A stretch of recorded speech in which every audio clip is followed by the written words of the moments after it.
इस video class में Bihar board के कक्षा 7 के विज्ञान के अध्याय 12 के सभी प्रश्न उत्तर करने वाले हैं। तो वीडियो को पूरा देखिएगा और वीडियो अच्छा लगे तो वीडियो को लाइक करके चैनल को सब्सक्राइब कर दीजिएगा। और इस क्लास का PDF टेलीग्राम पर मिल जाएगा, जिसका लिंक डिस्क्रिप्शन बॉक्स में है। तो चलिए वीडियो को शुरू करते हैं। अध्याय 12 है अम्ल, क्षार एवं लवण, जिसका पहला प्रश्न है रिक्त स्थानों की पूर्ति कीजिए। पहला प्रश्न है अम्ल नीले लिटमस पत्र को डैश कर देता है तो लाल कर देता है। दूसरा, अम्ल का स्वाद डैश और क्षार का स्वाद डैश होता है तो अम्ल का स्वाद खट्टा और क्षार का स्वाद कड़वा होता है। तीसरा, उदासीनीकरण अभिक्रिया में डैश और डैश बनते हैं तो लवण और जल बनते हैं। चौथा, हल्दी पत्र पर खरिया पाउडर घोल डालने से इनका रंग डैश होता है तो परिवर्तन हो जाता है। पाँचवा, नीला ठोठा कॉपर सल्फेट एक डैश है तो लवण है। 2 नंबर प्रश्न है मिलान कीजिए। पहला है फिनाफथलीन का सूचक हो जाएगा, दूसरा अंगूर का हो जाएगा टार्टिक अम्ल, तीसरा है कली चूना का क्षार हो जाएगा, चौथा है लाल चींटी का हो जाएगा फॉर्मिक अम्ल, पांचवा है वाटर कलर का हो जाएगा उदासीन। 3 नंबर प्रश्न है अम्लों एवं क्षारों के बीच अंतर बताइए। तो इसका उत्तर होगा अम्ल खट्टे होते हैं, नीले लिटमस को लाल कर देते हैं, क्षार के साथ अभिक्रिया कर लवण और जल बनाते हैं।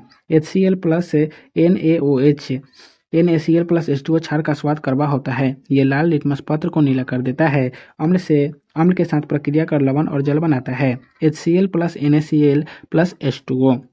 4 नंबर प्रश्न है एक प्रयोगशाला में शिक्षक ने अम्ल और क्षार के 1.1 लीटर विलयन घोल बनाकर रखा। अम्ल के विलयन की 10 बूंदों से क्षार की 10 बूंदे का उदासीनीकरण होता था। गलती से दोनों में से एक विलयन में पानी गिर गया। जब फिर से उदासीनीकरण किया गया तो अम्ल की 10 बूंदे के लिए क्षार 15 बूंदे लगी।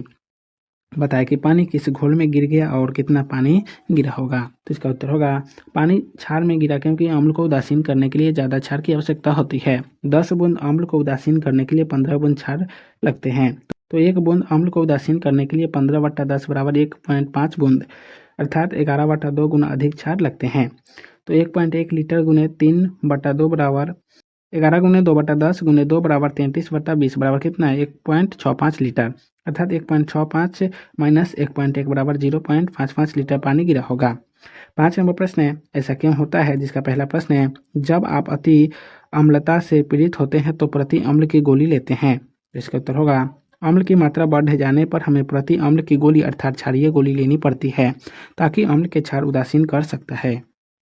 दूसरा है जब चींटी काटती है तो त्वचा पर कैलेमाइल का विलयन लगाया जाता है। तो इसका उत्तर होगा चींटी काटती है तो फार्मिक अम्ल त्वचा पर छोड़ देते हैं, जिससे जलन और फोले पड़ जाते हैं। कैलोमाइट का विलयन क्षारीय होता है, जिसे लगाने पर उदासीन कर देता है और जलन कम हो जाती है। तीसरा, कारखाने के अपशिष्ट को नदियों में बहाने से पहले उसे उदासीन किया जाता है। तो इसका उत्तर होगा कारखानों के अपशिष्ट अम्लीय होते हैं, ये नदियों में मिलने पर जलीय जंतुओं को क्षति होती है, उनकी मृत्यु हो जाती है, इसलिए अपशिष्ट को उदासीन किया जाता है। चौथा, ताजमहल की सुंदरता नष्ट हो जाती है। तो इसका उत्तर होगा वायुमंडल में CO2 की मात्रा बढ़ रही है। CO2 नमी के साथ अभिक्रिया कर कार्बनिक अम्ल बनाता है, वर्षा के फलस्वरूप नीचे गिरता है और ताजमहल को अम्लीय वर्षा से सुंदरता नष्ट हो जा रही है। कारखानों से SO2 की मात्रा निकलती है जब साफ अम्ल बनता है और अम्लीय वर्षा के कारण सुंदरता नष्ट होती है।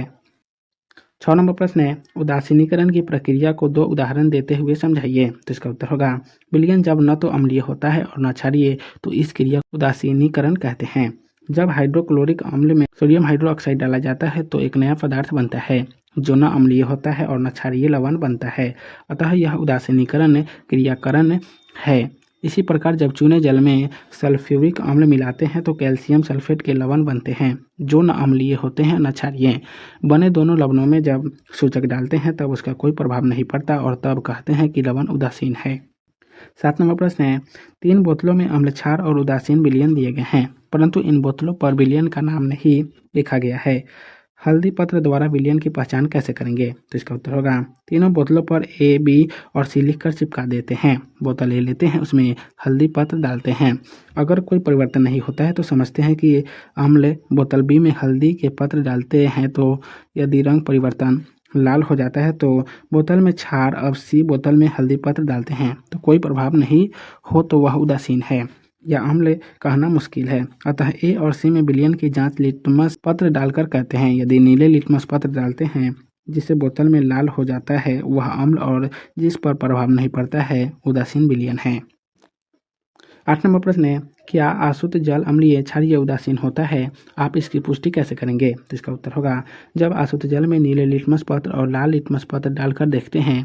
यदि नीले लिटमस पत्र को लाल कर देता है तो समझते हैं कि आसुत अम्लीय और लाल लिटमस को नीला कर देता है तो क्षार और कोई प्रभाव नहीं पड़ता है, तो उदासीन है। आसुत जल नीले लिटमस को लाल कर देता है, अतः अम्ल है। 9 नंबर प्रश्न है, नीले लिटमस पत्र को एक विलयन में डुबोया गया, यह नीला ही रहता है, विलयन की प्रकृति क्या है समझाइए? तो इसका उत्तर होगा, विलयन या तो क्षारीय है या उदासीन हो सकता है। तो आज के इस वीडियो क्लास को यहीं समाप्त करते हैं, फिर मिलेंगे नेक्स्ट वीडियो में। तो आप सभी को वीडियो देखने के लिए बहुत बहुत धन्यवाद।